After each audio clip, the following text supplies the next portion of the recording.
Hello student, स्वागत है आप सभी का हमारे YouTube channel home science diaries में। मैं हूं अंजलि तिवारी और मेरे साथ पढ़ने वाले हैं आप पे बीपीएससी का प्रीवियस ईयर क्वेश्चन पेपर। तो हम करेंगे सुपर फास्ट रिवीजन। तो आ जाइए सभी लोग जल्दी जल्दी और हमारे चैनल को लाइक कर दीजिए, शेयर कर दीजिए और जो नए हैं वो सब्सक्राइब भी कर दीजिएगा। आप लोग के सपोर्ट से ही हम आगे बढ़ेंगे। तो चलिए स्टार्ट करते हैं हम अपना प्रीवियस ईयर क्वेश्चन सॉल्व। तो हमारा पहला क्वेश्चन क्या होने वाला है, आपको बहुत मज़ा आने वाला है। तो हम स्टार्ट करेंगे अपना पहला क्वेश्चन। तो शुरुआत चलिए। पौष्टिक कार्बोहाइड्रेट युक्त नाश्ते में खाद्य पदार्थ हैं तो क्या है? दालें, अनाज, ए बी दोनों या इनमें से कोई नहीं। तो दालें और अनाज दोनों ही कार्बोहाइड्रेट पाए जाते हैं, बहुत ही अच्छा प्रोटीन पाया जाता है। तो ये पौष्टिक खाद्य पदार्थ होते हैं। इससे हमारा राइट आंसर हो जाएगा सी। चलिए आगे बढ़ेंगे, देखेंगे। हमारा दूसरा क्वेश्चन होगा दूध से निर्मित पदार्थ है। दूध से निर्मित पदार्थ क्या है? मक्खन, की फ्लेवोनाइड या कैरोटीन या गुड़। तो हमारा राइट आंसर हो जाएगा ए, मक्खन दूध से बनाया जाता है। नेक्स्ट देखेंगे। भोजन के तत्व जो हमारे शरीर को रोगों से लड़ने में सहायता करता है। हमारे शरीर से रोगों को लड़ने में सहायता कौन देता है? प्रोटीन, विटामिन, वसा, कार्बोहाइड्रेट या विटामिन्स।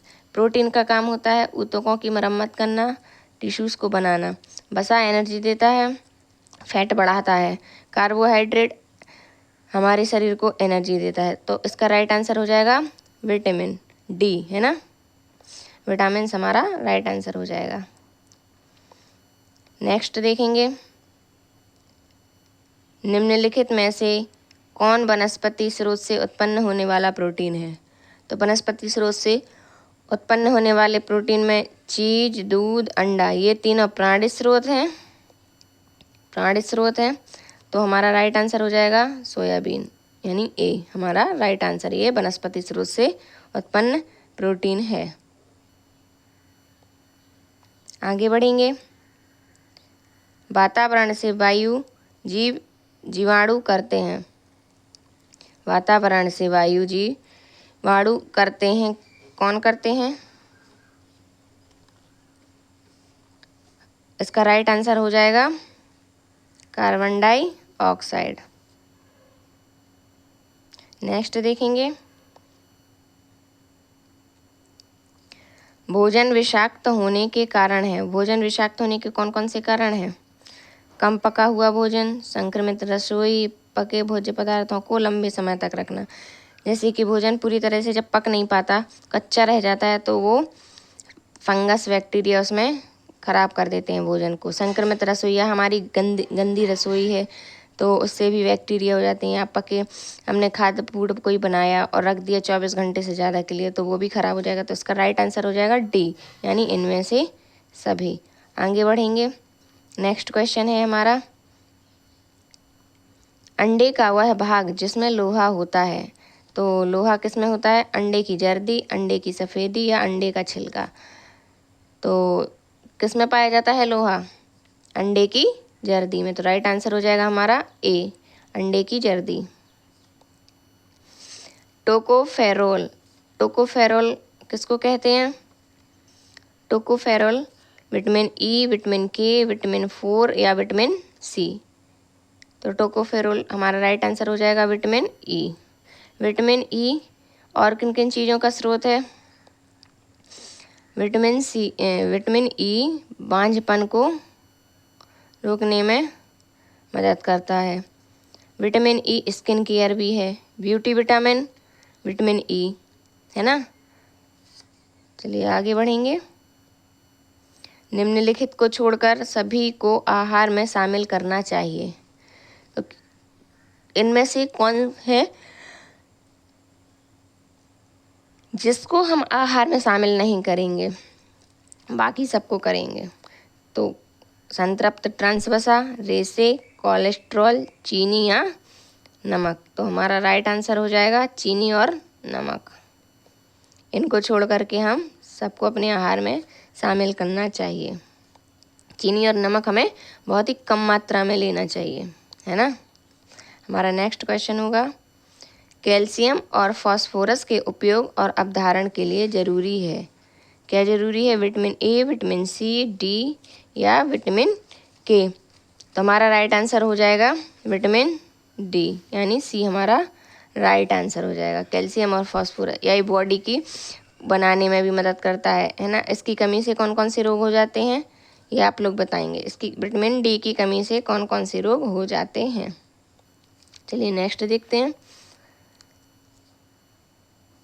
शरीर की प्रक्रियाओं का योग जो 3 ऊर्जा पोषक तत्वों से हमारे भोजन की ऊर्जा को बदलता है।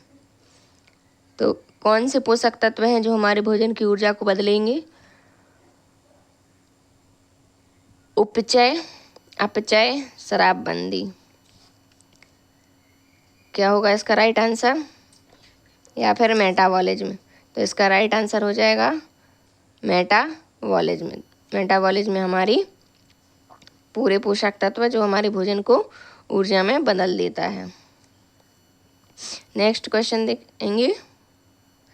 एक व्यक्ति के जल की आवश्यकता निर्भर करती है।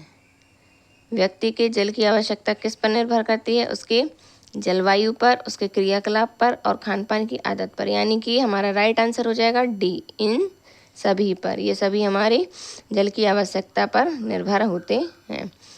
नेक्स्ट देखते हैं। कौन सा रोग लौह तत्व की कमी से होता है? कौन सा रोग लौह तत्व की कमी से होता है? रिकेटस, एनीमिया, घेंघा या स्कर्वी। बताइए आप सभी। देखिए विटामिन डी से होने वाली बीमारी रिकेटस मिल गया। अब यहाँ पूछा जा रहा है लौह तत्व की कमी से, तो यहाँ होगा राइट आंसर हो जाएगा आपका बी, यानी एनीमिया। एनीमिया की कमी ज़्यादातर लड़कियों में होती है, महिलाओं में होती है। एनीमिया की कमी से कौन सा? काइलोनिचिया, है ना, रक्ताल्पता, ये सब होता है। ग्लाइकोजन संग्रहित होता है। नेक्स्ट क्वेश्चन है हमारा, ग्लाइकोजन संग्रहित होता है यकृत, मांसपेशी, यकृत एवं मांसपेशी या हृदय। तो हमारा राइट आंसर हो जाएगा यकृत एवं मांसपेशी। देखो ये बिहार के प्रीवियस ईयर क्वेश्चन पेपर है, जो कि आयोग ने जो आंसर माना है हम भी वही आंसर लेके चलेंगे। ठीक है, तो इसमें कोई डाउट नहीं रहना कि मैम कंफ्यूज हैं। ये बिहार की ही आंसर की है, तो आपको उसी के अकॉर्डिंग देखना है। ठीक है, आगे बढ़ेंगे। 15वां नंबर क्वेश्चन। बच्चों के जन्म के 2 सप्ताह से 2 वर्ष तक की अवधि कहलाती है। जन्म से 2 सप्ताह से 2 वर्ष तक की अवधि क्या कहलाएगी? स्कूल पूर्व अवस्था, नवजात अवस्था या शिशु अवस्था। तो क्या कहलाती है हमारी? राइट आंसर हो जाएगा शिशु अवस्था। नवजात अवस्था होती है कितने वर्ष तक की? नवजात अवस्था होती है 2 महीने की। 2 महीने की नवजात अवस्था होती है। स्कूल पूर्व, इसको गैंग एज भी कहते हैं। क्या कहते हैं? गैंग आयु, गंदी आयु, स्कूल पूर्व अवस्था, है ना। आगे बढ़ेंगे। सामान्य पुरुष या महिला कोशिका में क्रोमोसोम होते हैं। पुरुष या महिला दोनों में ही क्रोमोसोम की संख्या क्या होगी? 47, है ना। आगे बढ़ेंगे। Next question. नवजात के लिए कौन सा आहार प्राकृतिक माना जाता है? नवजात के लिए कौन सा आहार प्राकृतिक माना जाता है? फॉर्मूला दूध, माँ का दूध या गाय का दूध, या इनमें से कोई नहीं। तो बच्चों के लिए सबसे अच्छा आहार होता है माँ का दूध। माँ का पहला पीला गाढ़ा दूध को क्या कहते हैं? कोलेस्ट्रम, जो बच्चे को रोग से रक्षा करता है। आगे बढ़ेंगे। इनमें से कौन सा पहला वैक्सीन माँ को गर्भावस्था के दौरान दिया जाता है? गर्भावस्था के दौरान कौन सी वैक्सीन दी जाती है? BCG, टिटनेस, चेचक या टाइफाइड। तो कौन सी दी जाती है? चेचक। वैसे तो हमारा आंसर होना चाहिए टाइफाइड।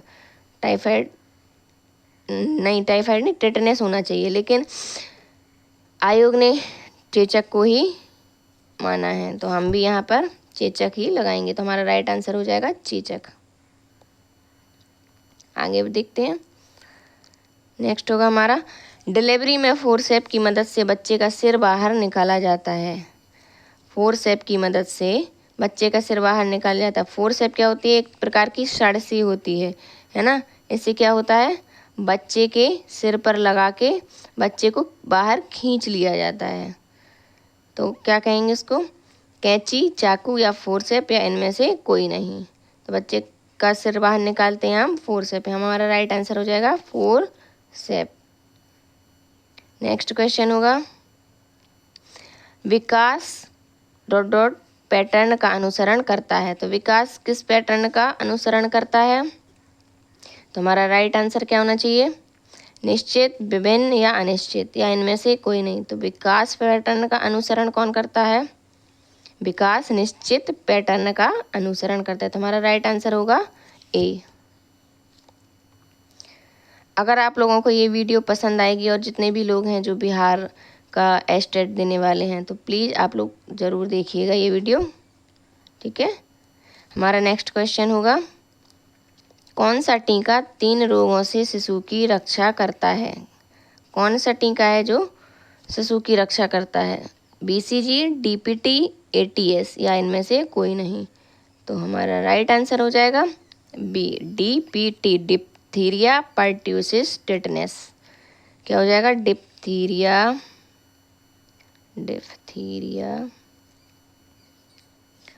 पर्ट्यूसिस टेटनस, है ना। ये 3 रोगों से शिशु की सुरक्षा करता है। नेक्स्ट क्वेश्चन होगा हमारा, स्थूल क्रियात्मक कौशल क्या है? तो स्थूल क्रियात्मक कौशल क्या है? शरीर की बड़ी मांसपेशियों का गतिशील होना, शरीर की बड़ी मांसपेशियों का विकास होना, मांसपेशी और दृष्टि के समन्वय से जुड़ी गतिविधियां, या इनमें से कोई नहीं। तो हमारा राइट आंसर हो जाएगा, क्या होगा हमारा राइट आंसर? स्थूल क्रियात्मक कौशल क्या है? स्थूल यानी कि बड़ा, और सूक्ष्म मतलब छोटा। तो हमारा राइट आंसर क्या होना चाहिए इसके अकॉर्डिंग? शरीर की बड़ी मांसपेशियों का गतिशील होना। हमारा राइट आंसर हो जाएगा ए। चलिए नेक्स्ट देखेंगे। नेक्स्ट होगा हमारा, बच्चों की शारीरिक विकास में सबसे महत्वपूर्ण कारक है। बच्चों के शारीरिक विकास में सबसे महत्वपूर्ण कारक कौन सा होगा? व्यायाम, स्वच्छता, पोषण, या निद्रा? बिहार के अकॉर्डिंग इसका आंसर होगा निद्रा, लेकिन वैसे इसका राइट आंसर होना चाहिए पोषण, है ना। पोषण ज़्यादा बेस्ट आंसर है, लेकिन आयोग ने बिहार में निद्रा को सबसे महत्वपूर्ण कारक माना है। चलिए नेक्स्ट देखेंगे। नेक्स्ट होगा, माता के प्रथम दुग्ध स्राव में पाया जाता है। माता के प्रथम दुग्ध स्राव में क्या पाया जाता है? मैंने अभी बताया था आप सबको। तो कोलेस्ट्रम, लैक्टोज, या फ्रक्टोज, क्या होगा? हमारा राइट आंसर हो जाएगा कोलेस्ट्रम। फ्रक्टोज किसकी शर्करा है? फलों की शर्करा, फल की शर्करा। लैक्टोज किसकी शर्करा है? तो लैक्टोज है दूध की शर्करा, दूध की शर्करा, ठीक है। हमारा इसमें राइट आंसर होगा, माता के प्रथम दुग्ध स्राव में पाया जाता है कोलेस्ट्रम। चलिए नेक्स्ट देखते हैं। नेक्स्ट होगा, प्याजे के संज्ञानात्मक विकास की पहली अवस्था है। प्याजे ने कितनी अवस्थाएं बताई थी? 4 अवस्थाएं बताई थी। कौन कौन सी? इंद्रिय पेशी, पूर्व संक्रियात्मक, स्थूल संक्रियात्मक, और औपचारिक संक्रियात्मक। इंद्रिय पेशी अवस्था होती है हमारी 0 से 2 साल की, फिर होगी 7 से 11 साल की, फिर होगी 2 से 6 साल की, ये होगी 0 से 2 ईयर, ये है 2 से 6 ईयर, फिर ये है 6 से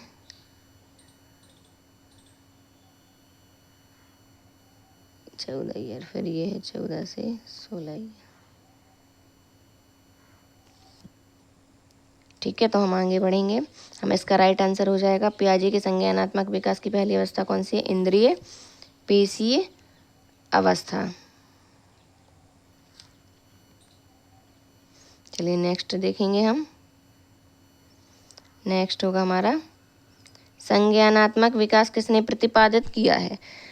संज्ञानात्मक विकास का सिद्धांत किसने दिया था? हरलॉक ने, प्लेटो ने, अरस्तू ने या फिर जीन पियाजे ने? तो हमारा राइट आंसर हो जाएगा जीन पियाजे ने। नेक्स्ट देखेंगे, किस हार्मोन की कमी से मधुमेह संबंधित है? कौन सा हार्मोन है जो मधुमेह को बढ़ाता है? Thyroxine, sex hormone, growth hormone या इंसुलिन? तो हमारा राइट आंसर हो जाएगा डी यानी इंसुलिन। इंसुलिन की कमी से मधुमेह रोग हो जाता है। निम्न में से कौन सी वैश्विक पोषण समस्या अत्यधिक प्रचलित है? हमारा नेक्स्ट क्वेश्चन है, निम्न में से कौन सी वैश्विक पोषण समस्या अत्यधिक प्रचलित है? तो कौन सी है पोषण समस्या? विटामिन ए की कमी, मोटापा या दोनों या फिर कोई नहीं? तो हमारा राइट आंसर हो जाएगा सी यानी कि दोनों, ए और बी, विटामिन ए की कमी भी और मोटापा। और वैसे भी हमारी भारत देश दोहरा भार उठा रहा है पोषण का, यानी इधर व्यक्ति कुपोषित भी है और अल्प पोषित भी है ना? तो दोनों प्रकार की समस्याएं हैं। तो हमारा राइट आंसर हो जाएगा सी।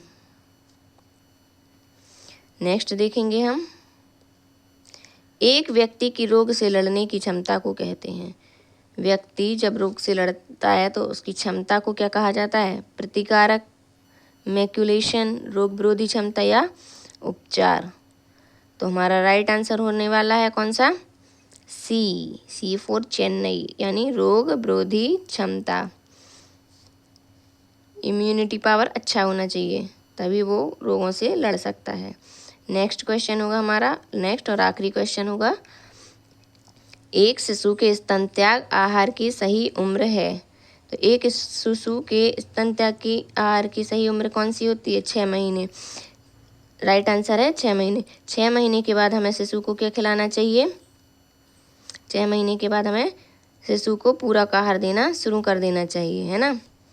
ताकि वो धीरे धीरे माँ का दूध पीना कम करे और कुछ ठोस पदार्थ खाना शुरू करे, क्योंकि बच्चा जब बड़ा होने लगता है तो उसकी दूध से ही इच्छा पूर्ति नहीं हो पाती है। तो हमें उसको जैसे खिचड़ी, दलिया, हलवा, मतलब ये छोटी छोटी चीज़ें जो ठोस आहार होते हैं, अर्ध आलू, केला, ये सब देना शुरू कर देना चाहिए। WHO के अकॉर्डिंग भी स्तन त्याग आहार की सही उम्र होती है 6 महीने की। तो ये था हमारा आज की प्रश्नों की श्रृंखला। आई होप आप सबको पसंद आए, तो कमेंट में ज़रूर बताइएगा। तो नेक्स्ट लेकर के आएंगे, इसी के आगे बढ़ेंगे, हम अपने प्रीवियस ईयर को सॉल्व करेंगे। तो इससे पहले हमारे चैनल को सब्सक्राइब ज़रूर कर देना और अपने दोस्तों को भी शेयर करना। तब तक के लिए धन्यवाद।